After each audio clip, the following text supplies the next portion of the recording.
You're listening to The Coffee Hour. I'm Andy Bates. I'm Sarah Gulseth. It is Thursday, January 9th. It is. You don't have anything to add to that? I got nothing. I do.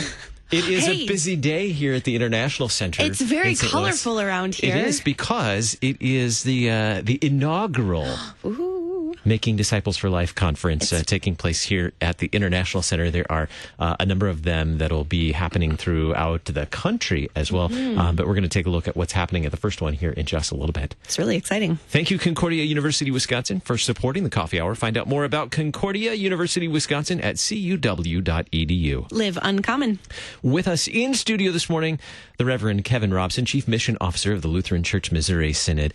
Pastor Robson, thanks so much for joining us in studio this morning. Thank you for the invitation, Andy and Sarah. It was great to be with you and the listeners at KFUO once again. And you're right, an exciting day here.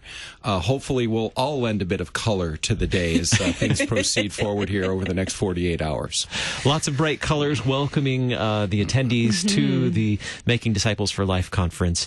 And we have a group of people coming from, some from Missouri and Illinois, but some from all over the country. Yeah, really. You know, this conference actually has really picked up steam over the last several months. When we first put it out there, we had almost an immediate sold-out conference. There was a great demand. In fact, we've got enough people on the wait list to run another conference, which is going to be coming up in April in Fort Wayne. So wonderful response from the Synod in response to the work that was done at the convention this past summer in Tampa and the adoption of Making Disciples for Life. And this is now the manifestation in this Epiphany season of the work that we committed ourselves to way back in July in Tampa at the conventions. Nice connection there. Yeah. I like Liturgical that. seasons. Yes. It's fantastic.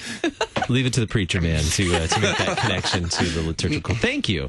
And some of the things that came out of convention, Making Disciples for Life, is certainly something we heard about at convention. The 7 mission priorities as well. We'll be learning about those at Making Disciples for Life as well. You bet. You know, those things, the triennial mission emphasis, adopted every 3 years in convention, this right now, Making Disciples for Life. And I have a suspicion that it's going to be with us for longer than the current triennium.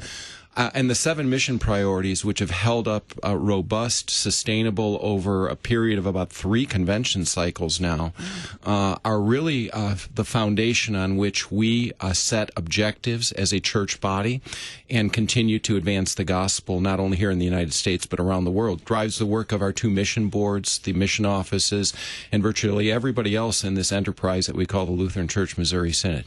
How does the church, the LCMS, reach people here and around the world? You mentioned Office of National Mission, Office of International Mission. What are those ways that the church reaches out into the world? Well, you know, and I'm going to make a comment about this in a brief presentation this afternoon with the plenary group, but it all revolves certainly around the advancement and the proclamation of God's word and its truth and purity. And from there, as a Lutheran church working in the world, we're about planting churches. No Lutheran churches, no planting of churches. That's not Lutheran mission. Lutheran mission always Friedrich Hopf, one of the great German missiologists of the 20th century, talked about that intimate connection between the church, lively, vibrant, bold, going forward into the world, planting churches as the first priority. So planting churches is certainly one way that reaching people around the world, that's happening here domestically in the United States, that's happening around the world as well. And you'll be sharing some information about that during the conference today, correct? Sure. And, you know, not only planting churches, but then I think so much of our work involves the collaboration of subject matter experts from around the Synod and around the world with our church partners as well. You know, the number one request that we get from church partners around the world, the 37 that we're working with right now, formally in altar and pulpit fellowship, is effective theological education for pastors, church workers, deaconesses, Lutheran school teachers. That's the gem that the Synod really has to offer our church partners on a worldwide basis, something that they're constantly asking for more of. And we're trying to figure out how to make that happen for them because, effective preaching, teaching of God's Word is the foundation on which the church makes its way into the world and converts believers, makes disciples for life. The presentation that you'll be sharing, current challenges and the future of the LCMS around the world. What are some of the current challenges that we'll learn about in the conference today? You know, I don't think there's anything new under the sun here. We're certainly dealing with an environment here in the U.S. and in other places around the world that is increasingly hostile to faithful Christianity. Certainly also the challenges that we face, the logistical challenges that we face in terms of funding the mission, something that we're all well aware of, those challenges. Not insurmountable. We like to think of those in terms of opportunities and obstacles that we work on together.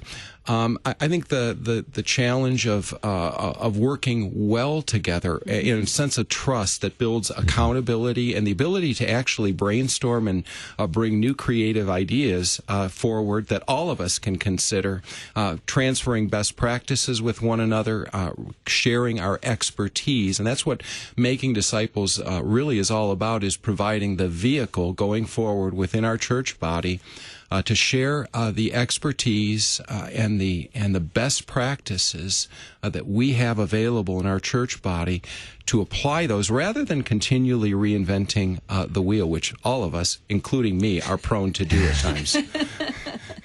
Yeah, that's a thing.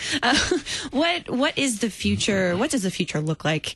I don't want to give away all your presentation for people who will come to it at one of these conferences. What does that future look like for the LCMS? Well, you know, I think here in the United States, certainly there's no doubt that because of the demographic changes that we're seeing in our church body, 6,000 congregations getting older by and large, and most likely in many cases, you're dealing with the potential of some under-resourced congregations that are going to struggle to survive. What's that going to look like going forward in the future? I think, again, the key is going to be the congregation members of those congregations thinking creatively about alliances and working together in their respective communities in the mission field and here in the United States to reach out to the individuals that God is presenting to us on our doorstep, the cultures, the peoples, the immigrants and refugees that are coming into the United States with no knowledge, no working knowledge of the Christian faith, no relationship with Christ, and basically figuring out new and novel ways of reaching those, which involves the hard work of learning languages, taking the risk of stepping across the street, getting to know your neighbor, and building the working relationships, the long-term relationships that ultimately allow an effective sharing of the gospel. That's a challenge. I think a good example of that, we had just yesterday when we checked in with Pastor Delwyn Campbell at St. John Evangelical Lutheran Church in Gary, Indiana, one of our domestic missionaries, and him sharing the story of this long history of St. John's being there. I mean, celebrating 150 years this year, and thanks be to God for that. But how the community has changed throughout the years, but it's still a congregation, still there, word and sacrament ministry, proclaiming that good news of Jesus, regardless of how the neighborhood has changed, and making sure that the people who live in that neighborhood have that opportunity to hear and to receive the good gifts of God, word and sacrament, right there in the middle of the neighborhood. You know, the grass withers, the flowers fade, but the word of the Lord endures forever. And the manner in which it is delivered in preaching, teaching, in ministry to individual human beings one by one, fundamentally that has never changed over the course of the history of the church. It's what God's people have been given to do. The context, the cultures, the languages, the societal and political pressures that are experienced by the church change from time to time. But we're really about figuring that out in a way that ultimately keeps things front and center. Christ right at the center of everything that we're doing, preaching Christ crucified and making sure that people hear that law and gospel rightly divided and preached into their hearts, because we know that God's word works. It does what he's promised it will do. And that's what this is really all about. The Making Disciples for Life conference happening today. What are participants going to be learning at the conference and future conferences as well? You mentioned there's one coming up in April in Fort Wayne. What are they going to be learning today? This is in our inaugural version of this conference taking place here at the International Center in St. Louis. We're going to be having some time together, brief time together in plenary session, about 160 participants coming into the building. But by and large, much of our time together is going to be in much smaller format groups where we're not only looking to present information, and there's some of that, but I would say that the majority of our time over the next 48 hours is going to be spent in dialogue and conversation and listening to the people that are coming into the International Center here who have committed their own personal time to make a contribution to this effort. And as we go forward here with these Making Disciples for Life conferences, we're going to be learning and adjusting the format of these conferences going forward, all in an effort to bring forward the best resources that we collectively have to offer as a church body, as one church body walking together, united on one road, and making those resources available to virtually everybody from the pew on up in our church body. Yeah, looking over the schedule, there are sessions where participants can learn about something specific, whether it's a resource or an aspect of ministry. But also there are tabletop discussions. And that's what you were referring to, the conversations where those who are participating in the conference have an opportunity to ask questions and to share what's happening in their own context. Yeah, and I mean, so rare that we have the opportunity to do that. It happens sometimes at conventions, although in convention we often get caught up in the business of the day and sticking to an agenda. This is going to be, I think, I'm very much looking forward to interacting in some of those tabletop discussions with the folks that are coming into the building here, who I'm quite sure are going to come armed with a whole set of questions and consultative advice, which the staff here at the IC is going to be bent on listening closely to that input and taking that advice quite seriously, because after all, we're here to serve the church. The church is not here to serve the International Center. So watch for, obviously, if you're one of the participants participating today, great, but watch for more conferences coming up, starting in the next one in April and more after that as well. Absolutely.